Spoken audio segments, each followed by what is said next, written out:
Yeah, I was ministering at Abuja, and all of a sudden my beat just fell. I was wondering why, and continued ministering. Because we don't allow those things to distract us. After the service, a lady came to me. She was like this. "Man of God." I said, "What is it? Are you going today?"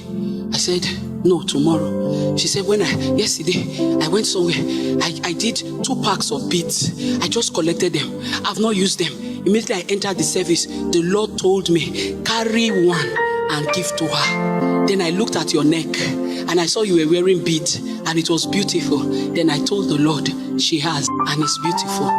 He said, instantly it fell. And the Lord said, it is God. Give it to her. The fear, she now knew that there was somebody. This time she didn't bring the one. She brought the 2.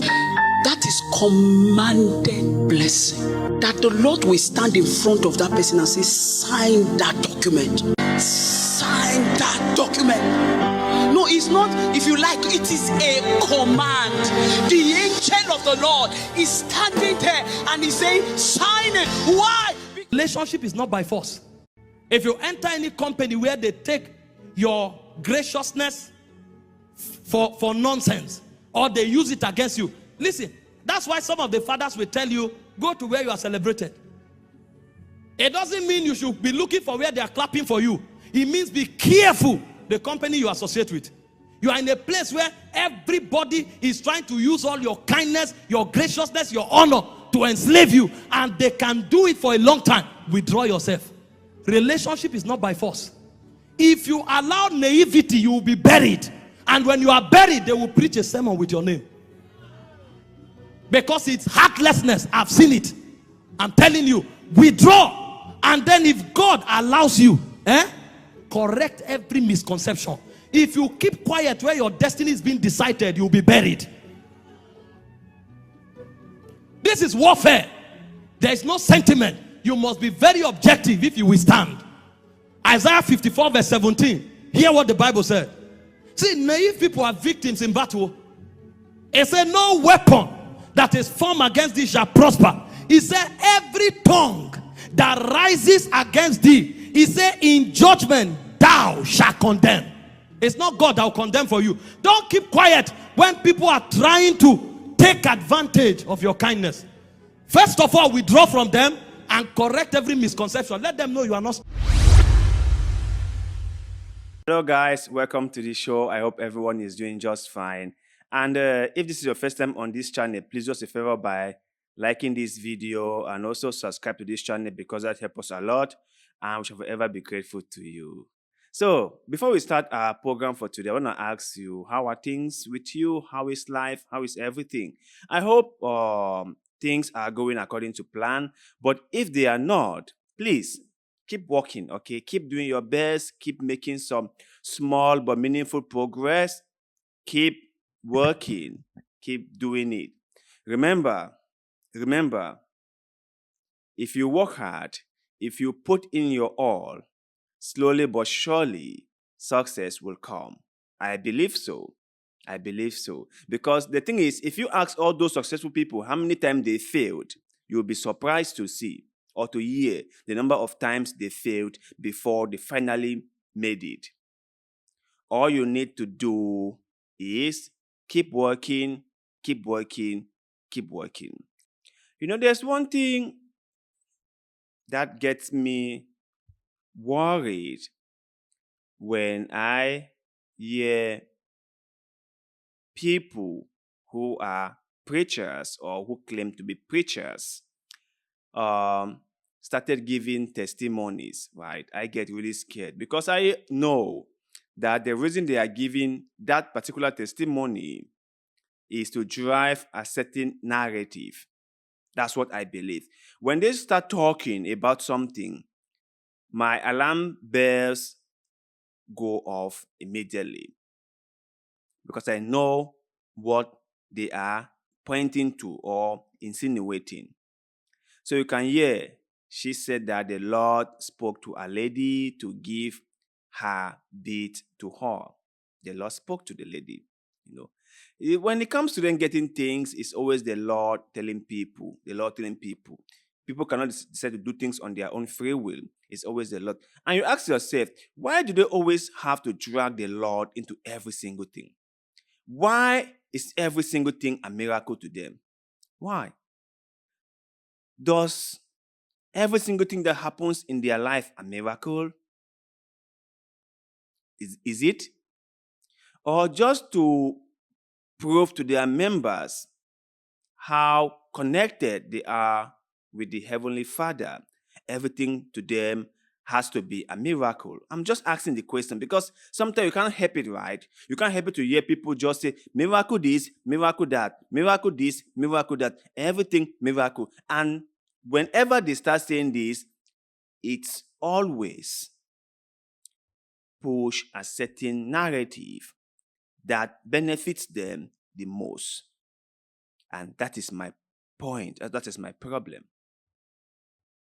That is it. So if you're in a church, be very careful. Be very, very careful. I'm just saying be very careful because more too often, these so-called men of God or women of God will use the name of the Lord to convince you, to coerce you into giving your things to them. That is what they will do. Under the pretense that the Lord said this or the Lord said that. The Lord didn't say anything to anyone, but all you hear them say is the Lord this, is the Lord. I think it was Benny Hinn that came out to say that he might have overused the phrase, the Lord spoke to me. He might have overused it. And he might have used that phrase to push his own agenda.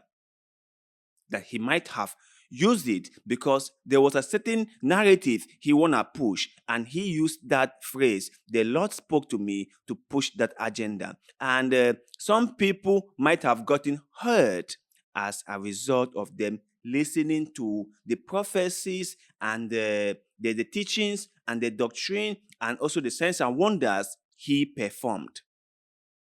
And for that, he was terribly, terribly sorry. And when I heard that, my response was, after all what you've done, after everything people have gone through because of what you said, and all you could say is that you were sorry. That's it. That's it. That is just it. And to make matter worse, he said he is but humans, and like all humans, we make mistakes. So the reason why I am bringing this to you is because I want you to understand, okay, a day will come, hopefully, that your own man of God will come out to say that some of the things he said and did were not from the Lord. And it was just due to his own personal selfishness, greediness, or ego that he did those things. And that he was sorry. And when that day comes, I'm just waiting to see the look on your face. I'll be so glad to be in your presence when that day comes, so that I can see the look on your face and I can say to you, I told you so. Yes, I can rub it on your face. And they said, I told you so. My brothers, my sisters, do not become victims of these manipulations by some preachers. By now, you guys ought to be smart to see through all these things. I keep on saying this in the hope that you will do your own research. You will try to figure out things for yourself, and you will know God for yourself. Not what someone tells you about God, not what a man of God tells you about God, not what your daddy, your mommy, or any other person tells you about God, but what you know God, or by what you learn and become aware of all by yourself. Know God for yourself. Know God for yourself.